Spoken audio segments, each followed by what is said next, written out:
नमस्कार दोस्तों, knowledge academy channel में आपका स्वागत है।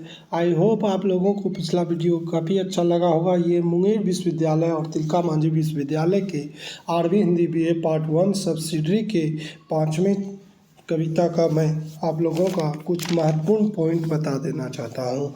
उनसे कवि के बारे में कौन कौन सी चीज़ें थी। चलिए शुरू करते हैं।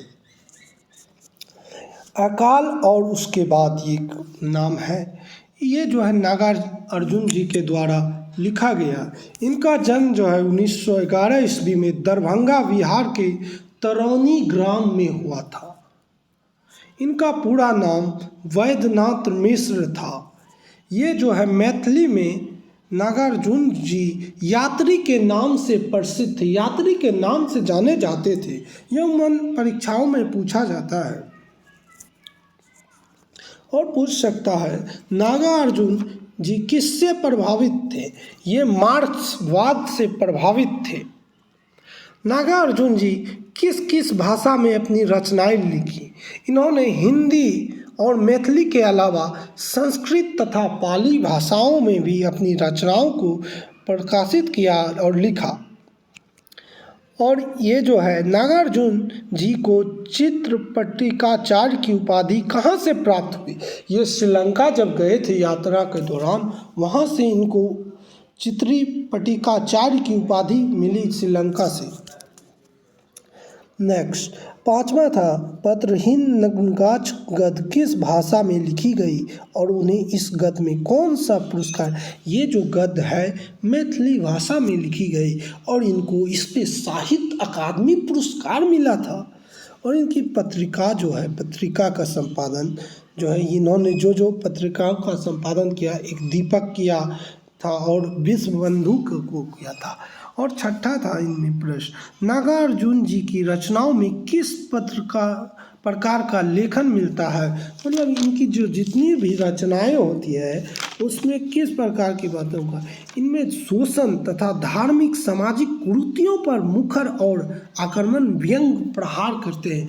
इनके जो कविताओं से स्पष्ट मिलता है ये सामाजिक में जो समाज में फैली कुरीतियाँ हैं, जो खराब चीज़ें हैं जैसे सती प्रथा थी उसी प्रकार की, उनको दूर करने का प्रयास कर रहे हैं अपनी कविताओं के माध्यम से। और समझ में इनकी जो प्रमुख रचनाएं जो है, कविता है इनकी युगधारा, सतरंगे, पंखों वाली, प्यासी पथराई आँखें, तुमने कहा था। इनकी जो उपन्यास है जो प्रमुख है, बलचनामा, दुख मोचन, वरुण के बेटे, रतिनाथ की चाची और भस्माकुर खंड काव्य में लिखी गई इनकी है। और 7वां अकाल का क्या अर्थ है। इस कविता में अकाल का जो बात जिक्र किया गया है उसका अर्थ है भूखमरी, अनाज की कमी होना।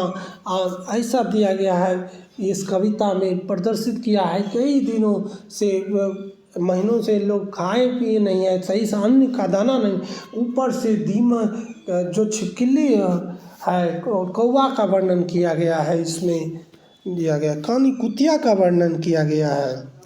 कानी कुतिया, छिपकली का, चूल्हा, ये चूल्हा क्यों रोया। देखिए बात आज चूल्हा क्यों रोया था इस कविता में। इसका बात था अन्न का अभाव के कारण चूल्हा कई दिनों तक जला नहीं था। इस कारण यहाँ जो है यहाँ जो कवि जी नागार्जुन जी प्रदर्शित कर रहे हैं कि कई दिनों से चूल्हा नहीं जला, इस कारण अन्न का अभाव था, तो नहीं कुछ बनेगा तो चूल्हा तो रोने जैसा ही प्रतीत होता है, मतलब कुछ बनेगा ही नहीं तो समझ सकते हैं। और चूल्हे के पास कौन सोया था। चूल्हे के पास जो है कानी कुतिया सोई थी। ओके। और 10वां भीत के पर किसकी गश्त लग रही थी। भीत जो है, भीत पर जो है छिपकली इधर से उधर जा रही थी, इधर से उसको घर में दाने आने पर सबके साथ और कौन प्रसन्न हुआ। जब ये इसमें दिया गया था अन्न के बारे में तो कौन कौन खुश हुआ। इसमें कौवा और सभी जीव जंतु और उस घर के जो अन्य सदस्य खुश हुए जो लोग थे। धन्यवाद। वीडियो अगर अच्छा लगे तो लाइक करिएगा और शेयर करिएगा। जय हिंद, जय भारत।